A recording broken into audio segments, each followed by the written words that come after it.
to fix this problem on your Duolingo. Just follow me in this video till the end. So let's start, guys.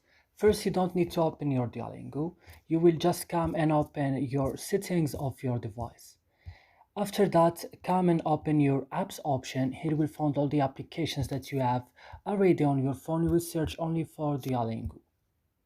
Open it when you find it and scroll down and click on storage. But here, guys, be careful. Don't click on clear data. Click just on clear cache. Then go back and click on first stop and click OK. Now you go to battery and allow it on optimized mode. Then go back and go to set as a default. Make sure that open supported links it's opening, and right now come to your Play Store. Make sure that your application is updated on the last version. Then you have to restart your phone. After that, your problem will be solved. I hope, guys, this video is useful for you. Don't forget to support us by liking and subscribing our channel. See you in another video.